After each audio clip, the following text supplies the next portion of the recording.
Hey everyone, Travis here on day 4 of the World Championships, last day in Taipei, and I'm interviewing Chawy. Chawy, first off, that's how I say it, right? Yep, I'm Chawy. Okay. I always like to make sure I get the pronunciation right. Anyway, you have a lot of Western fans, and a lot of people have requested that I do this interview with you. And a lot of people are kind of curious what is happening, why aren't you playing, what's been going on your side of things? All right, so we have 2 mid laners in this team because we are a 6-man team. So we actually rotate our training schedules and maybe morning take half of the training and I'll take half of the training. So after a while, the coach thinks maybe if we keep doing this, we won't be strong enough to play Worlds if we have to keep going on until the last few days. So for around 1 month ago, he was like, okay, if we continue going this schedule, this training, the way we train, we won't be strong enough. So he ended up saying, okay, maybe we'll just go with morning since he's in the team for a longer time. So he feels that maybe his coordination with the team will be better. Now, in the West, we don't really have this concept of having multiple people for the same position.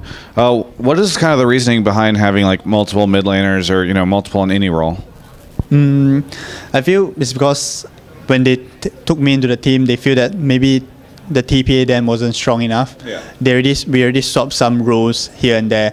So when I joined, they actually want me to motivate morning to do better, or even the rest of the team, because they'll risk losing their spots in the team. So it's actually quite a good thing for a 6-man team. Yeah.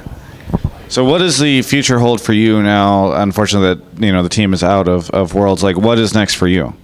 Or if I'm not wrong, there's still more international tournaments coming up in the later part of the year, and from now on I will be playing in the starter. Okay. Yep. So that'll be all going for me. Okay. So we'll see you return now. This is kind of you making the statement that you're going to be starting on TPA from here on out. Yeah, I'll be playing in the main team from now on. Yep. Well, it's good to hear for, of course, the fans of yours that are there.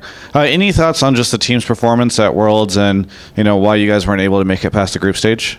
I feel basically the team weren't at their peak. Yeah, because we I think we are quite similar as Royal. So if we actually gotten our first win against Royal, we might be able to play better throughout the game. Yeah, TPA is soft. How do I say it? But overall, they didn't play to the best the whole competition. Yeah. I also wanted to ask you a little bit about the crowd here, because I noticed, and some people have picked up on this, that yesterday was completely full, but on the first 2 days and also on today, the crowd wasn't as full and the audience wasn't completely full. I guess they didn't sell out or something. Any idea why that is? Because I had always heard that there was just a huge amount of League of Legends fans in Taiwan, and that I saw pictures of when CLG came here to play a long time ago, and there was just a ton of people. So any idea why that is? Oh yeah, I was actually quite curious about this too, so I went to check it out. So what they told me is because Thursday and Friday is school days for Taiwanese. Okay. Yeah, so Saturday there is a holiday weekend, and Sunday, if I'm not wrong, half part of the day they still have studies and something. Okay. Yeah, so it's because of the school and stuff. Yeah. Maybe the typhoon also scared some people off. Yeah, because recently, just today morning onwards, the typhoon quite serious. Yeah. Very good. Any thoughts on because for a lot of time now, people I think have started ever since the end of season 2 when TPA won. A lot of people are starting to feel as though the Southeast Asian region is just not anywhere close to Europe, North America, or Korea or China. Is that fair? And if so, why do you think that is? I think it's okay for people to say that because we haven't been performing in the international competitions. Like last year, season 3, we didn't quite perform well as well. Yeah, so I think it's quite because of our league system.